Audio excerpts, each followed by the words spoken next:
Titanic को बनाने वाले ने कहा था कि ये डूब नहीं सकता, खुदा भी इसे नहीं डुबो सकता। फिर ऐसा हुआ कि पहले ही समुद्री सफर के दौरान वो ऐसा डूबा कि आज तक निशाने इबरत है, और उसको देखने वाले जो भी जाते हैं वो भी बड़ी मुश्किल से बच पाते हैं। आज से ठीक 111 साल कबल टाइटैनिक एक अंधेरी रात में एक बर्फानी तोदे यानी आइसबर्ग से टकरा गया था। उस वक्त जहाज पर सवार ज्यादातर अफराद नींद की आगोश में थे।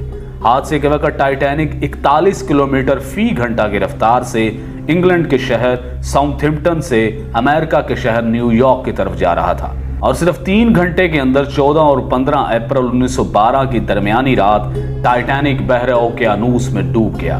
वो जहाज जिसके बारे में कहा जाता था कि वो कभी नहीं डूबेगा, न सिर्फ चंद घंटों में समंदर में गर्क हो गया, बल्कि इस हादसे में 1500 के करीब अफराद भी हलाक हुए। 111 साल बाद भी उसे सबसे बड़ा समंदरी हादसा समझा जाता है। सितंबर 1985 में इस जहाज की बाकियात को बहरा ओकेयानूस में जाए हादसे से हटा दिया गया था। हादसे के बाद यह बहरी जहाज कनाडा से 650 किलोमीटर के फासले पर 3843 मीटर की गहराई में 2 हिस्सों में बट गया, और दोनों हिस्से एक दूसरे से 800 मीटर के फासले पर पड़े थे।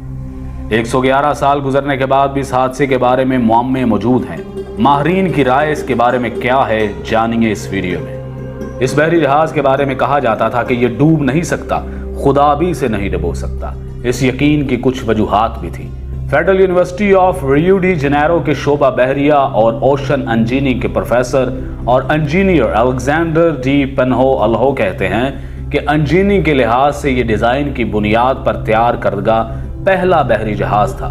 कई वाटर टाइट कंपार्टमेंट्स बनाए गए थे, यानी जहाज का एक कमरा पानी से भर भी जाए तो दूसरे कमरे को गर्क नहीं कर सकता था। वो बताते हैं कि इस जहाज की तैयारी के दौरान कुछ मुश्किलात पेश आई थी, जैसा कि जहाज की ऊंचाई कितनी रखी जाएगी ताकि बिजली की तारें और पानी के पाइप ठीक से काम कर सके। इस पर बहुत सोच विचार की गई थी। प्रोफेसर अल्हो के मुताबिक इस पर गौर करने के बाद उस वक्त के इंजीनियर्स ने जहाज की ऊंचाई का तयन किया। यहाँ तक कि सैलाब की सूरत में उन्होंने अंदाजा लगाया कि पानी छत की ऊंचाई तक नहीं पहुंचेगा। उन्होंने छत पर महफूज कंपार्टमेंट भी बनाए थे, लेकिन तब किसी ने बर्फ के तोदे से जबरदस्त टकराव का सोचा भी नहीं होगा।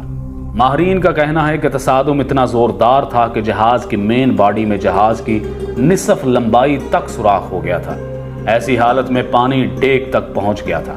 जहाज पानी से भरने लगा था। ऐसी सूरत हाल में रेस्क्यू मुमकिन नहीं होता। आप पानी को निकालने के लिए जहाज में मौजूद तमाम पंप्स चालू कर सकते हैं, आप सब कुछ आजमा सकते हैं, लेकिन जिस रफ्तार से पानी अंदर आ रहा होता है उसी रफ्तार से उसे वापस बाहर नहीं फेंका जा सकता। एक जबरदस्त तसादुम के बाद जहाज की साख में तब्दीली आई और दरवाजे बंद नहीं हो रहे थे, वो फंस गए थे। टाइटैनिक को इस दौर में भी खालस स्टील से बनाया गया था, लेकिन उस वक्त का स्टील ऐसा नहीं था, आज की फुलाद की तरह मजबूत नहीं था। बड़े हादसों के बाद इसकी वजूहात में इंसानी गलतियां हमेशा पाई जाती हैं।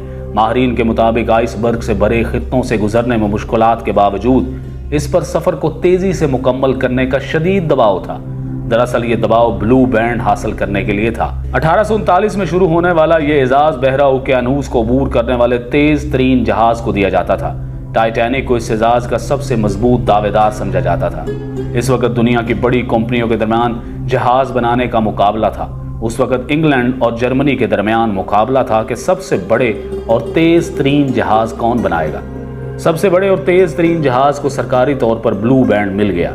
इस कारनामे को हासिल करने के लिए किसी भी जहाज के लिए पहला सफर सबसे अहम समझा जाता था।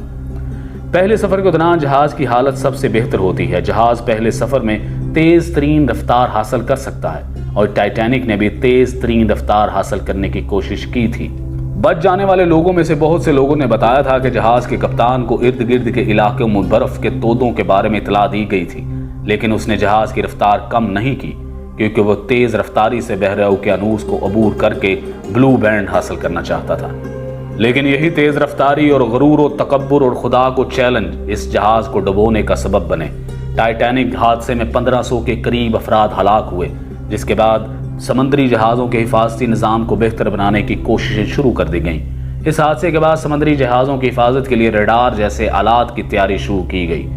टाइटैनिक के हादसे में बहुत से लोग इसलिए मारे गए कि उनके पास लाइफ बोट्स नहीं थी। اور ٹائٹینک میں لائف بوٹس اس لیے بھی کم تھیں کیونکہ ان کا دعویٰ تھا کہ یہ جہاز کبھی نہیں ڈوب سکتا۔ اس یقین کی وجہ سے جہاز میں صرف آدھی لائف بوٹس رکھی گئی تھی۔ یہ حادثہ سمندری جہازوں کی حفاظت کے حوالے سے ایک اہم سنگ میل ثابت ہوا۔ سمندری جہازوں کی حفاظت کے لیے ادارہ جاتی فریم ورک بنایا گیا۔ تعمیر کے دوران حفاظتی پیرامیٹرز کا خیال رکھا گیا۔ اسے مسلسل بہتر بنانے کے منصوبے پر کام کیا گیا۔ آج کے دور میں ریڈار برف کے تودوں کو بہت پہلے پتہ لگا لیتے ہیں۔